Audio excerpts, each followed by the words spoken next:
Guys, please be ready for dictation from the Hindu editorial section dated 25th October 2021.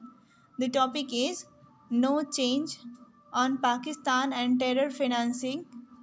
The FATF must ensure that the investigation of Pakistan comes to an effective conclusion soon.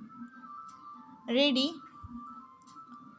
In a repetition of its decisions over the past 3 years, the Financial Action Task Force FATF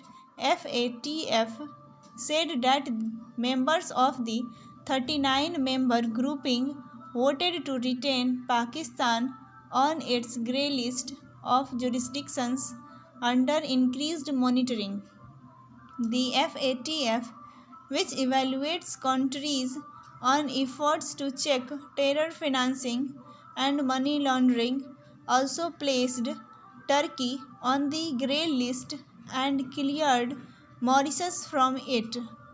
The FATF found that Pakistan had cleared 30 of a total of 34 tasks assigned in 2 batches and would face another review in February 2022. In particular, the FATF President Marcus Player said that Pakistan had failed to resolve the single task that remains from the first batch of demonstrating that effective investigations and prosecutions are being pursued against the senior leadership of United Nations designated terror groups. From New Delhi's perspective, the most significant of these are Jaish-e-Mohammed (JEM) Chief Masood Azhar, Lashkar-e-Toiba (LET) Chief Hafiz Saeed, Daud Ibrahim, and other command and control chiefs of terror groups that target India, that have yet to be brought to justice for the 26/11 Mumbai attacks in 2008, the IC 814 hijacking in 1999, and several major attacks and bombings in Jammu and Kashmir. It is indeed disappointing that the increased monitoring by the FATF of Pakistan from 2008 to 2009, 2012 to 2015, and 2018 to 2021 has failed to ensure that while some of these leaders have been tried to convicted for terror financing charges in Pakistani courts, none of them has been effectively prosecuted for violence in India. These much delayed outcomes speak as much to Pakistan's lack of credibility on terrorism as to the FATF's own lack of effectiveness. Despite Pakistan's failure to fulfill its task list, the FATF president has made it clear that they are not considering placing Pakistan on the blacklist, as they say it continues to cooperate.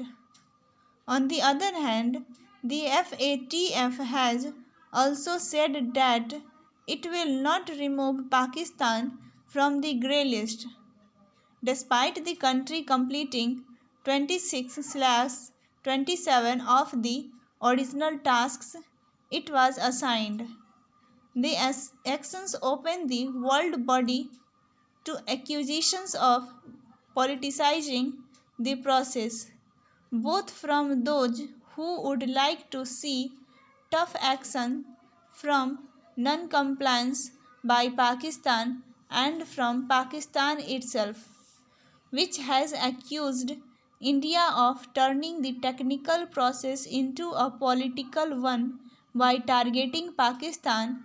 As a result, the FATF must stop kicking the proverbial can down the road. It must ensure that the investigation of Pakistan is not an open ended process and is brought to a credible and effective conclusion at the earliest. In light of the developments in Afghanistan and concerns over the growth of transnational terror groups such as Al Qaeda and ISIL, as well as JEM and LET, taking advantage of the Taliban takeover to build new safe havens and financing networks. It is particularly important that the FATF keep its commitment from 2001 bracket start when it added terror financing to its mandate bracket close to prevent all terror groups from accessing these funding networks.